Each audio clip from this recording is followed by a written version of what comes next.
बिस्मिल्लाहिर्रहमानिर्रहीम अस्सलाम वालेकुम। उम्मीद है मेरे तमाम व्यूअर्स खैरियत से होंगे। अल्लाह ताला सबको अपने हिफ्ज़-ओ-मान में रखे। आज की जो रेसिपी है बहुत आसान, बहुत मज़े की है। आज 12 रबीउल अव्वल का दिन है। मेरी तरफ से सबको बहुत बहुत ईद उल मिलादुन नबी मुबारक हो। इस वक्त मैं आपको यहाँ पे 1.5 कप सूजी दिखा रही हूँ।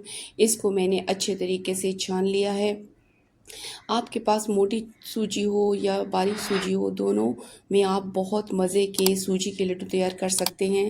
इस वक्त ये सेकंड इंग्रेडिएंट जो हम लड्डू में इस्तेमाल करेंगे, ये नारियल का बुरादा है। इससे फ्लेवर बहुत ज़बरदस्त आता है। इस वक्त मैं फ्राई पैन में बनाना शुरू करती हूँ और मैंने यहाँ पे आधा कप घी लिया है। घी का इस्तेमाल करेंगे, आप तेल भी इस्तेमाल कर सकते हैं, लेकिन घी में फ्लेवर बहुत ज़बरदस्त आता है। हम यहाँ पे घी एक साथ इस्तेमाल नहीं करेंगे, आहिस्ता आहिस्ता घी हम इस्तेमाल करेंगे। और हम सूजी को शामिल करते हैं। बिस्मिल्लाहिर्रहमानिर्रहीम। और आँच को मैंने हल्का रखा हुआ है ताकि सूजी को अच्छे तरीके से हम रोस्ट करें। ये इस वक्त मैं एक चुटकी इसमें नमक डालती हूँ। नमक जो होता है ये मीठे में जो है फ्लेवर को बैलेंस करता है। फिर आप दूसरी दफ़ा मैंने यहाँ घी डाला है और आप इसको भूनते हैं। साथ के साथ चम्मच आपको कंटिन्यू हिलाना है ताकि हमारी सूजी जो है नीचे ना लगे। ये देखिए माशाल्लाह कितना प्यारा इसका कलर आ गया है और खुशबू बहुत ज़बरदस्त आ रही है। देखिए ज़बरदस्त। और आँच को मैंने इस वक्त हल्का रखा हुआ है ताकि सूजी अच्छी तरीके से हमारी भुने।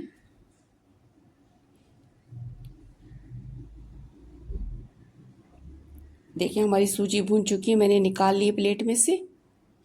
अब यही हम जो घी थोड़ा सा इस्तेमाल करते हैं वह डालते हैं फ्राई पैन में। बिस्मिल्लाहिर्रहमानिर्रहीम। अब ये कुछ ड्राई फ्रूट हैं, किशमिश, बादाम और पिस्ते, इसको शामिल करते हैं। आपके पास जो भी ड्राई फ्रूट हो आप इस्तेमाल कर सकते हैं, ताकि इसको हम थोड़ा सा हल्का सा रोस्ट करें ताकि इसका कच्चापन ख़त्म हो जाए। ये देखें हमारे ड्राई फ्रूट भी रोस्ट हो चुके हैं इस वक्त। इसी में हम सूजी में ही इसको निकाल लेते हैं। इस वक्त मैंने ये 1 कप चीनी ली है। चीनी आप अपने टेस्ट के लिहाज से भी इस्तेमाल कर सकती हैं, जो आपको मीठा पसंद हो। और इस वक्त मैं इसमें इतना पानी डालती हूँ कि चीनी को कवर कर ले। तकरीबन 4 से 5 चम्मच होगा ये पानी, ताकि एक अच्छा सा इसका शीरा बन जाए। और आँच को मैंने इस वक्त मीडियम रखा हुआ है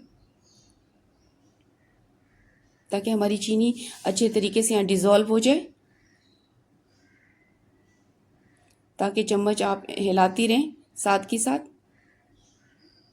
और यहाँ पे मैंने कुछ हरी इलायची डाली है, ये 5 है। इसको मैंने मोटा मोटा कूटा है। इसका फ्लेवर बहुत ज़बरदस्त होता है लड्डुओं में।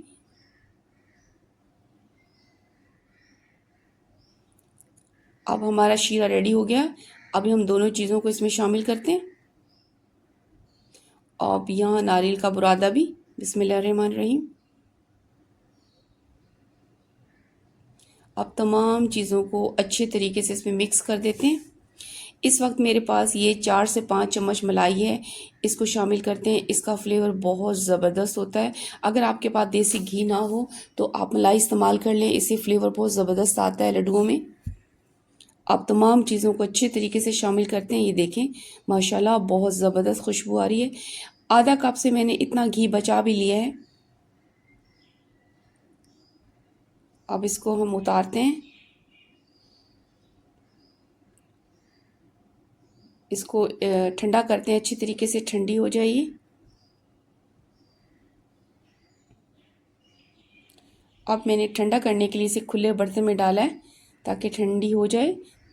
अभी थोड़ी सी गर्म, इस तरह हम पहले इसके हाथों से अच्छी तरीके से इसको जोड़ते हैं ताकि अच्छी तरीके से लड्डू की भी शेप दी जाए। देखें कितने ज़बरदस्त लड्डू बने हैं माशाल्लाह। वही पिस्ते मैंने इनके 2 हिस्से किए हैं, एक ये ऊपर लगा दिए खूबसूरती के लिए। अब मैं तोड़ के भी दिखाती हूँ। ये देखें अभी क्योंकि ये बने अंदर से नरम है, जैसे टाइम गुजरेगा ये सख्त हो जाएंगे। ये बहुत मज़े की रेसिपी आप बना के रख सकते हैं, अब जब चाहे खा सकते हैं, बच्चों को लंच में दे सकते हैं। ये बहुत हेल्दी रेसिपी है। उम्मीद है मेरी आज की जो सूजी के लड्डू की रेसिपी आपको पसंद आई होगी। पसंद आने पे से लाइक करना, शेयर करना, सब्सक्राइब करना मत भूलिएगा। ओके, थैंक यू, अल्लाह हाफिज़।